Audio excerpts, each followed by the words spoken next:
Hello' everyone, this is আইতা। কি খবৰ সকলোৰে? আশা কৰোঁ সকলো ঠিকেই আছে, ভালেই আছে। এয়া মোৰ এনাইটোৰ ঘৰত। এনাইটোতো এইবাৰ মুগা পুহিছিলে যিহেতু, আৰু তাৰে অলপমান ক্লিপ মই ৰাখি থৈছিলোঁ। এয়া মা আৰু মাহীহঁতে ভাত পানী ৰেডি কৰি, যিখিনি মানুহে মুগা ভাঙিবৰ বাবে আহিছিলে তেওঁলোকৰ বাবে ৰেডি কৰি থৈছিলে।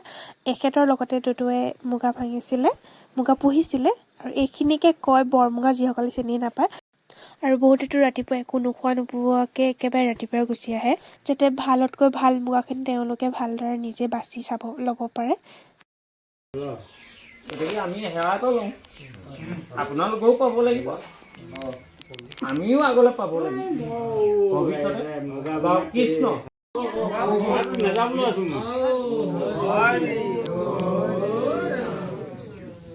যিসকলে মুগা নিছে তেওঁলোকেও যাতে ভাল মুগা পায় ভৱিষ্যতৰ কাৰণে, তাৰ বাবে আইতাৰ দৰে আশীৰ্বাদ ল'লে। আজিৰ বাবে ইমানেই। থেংক ইউ ফৰ ৱাটছিং। বাই বাই।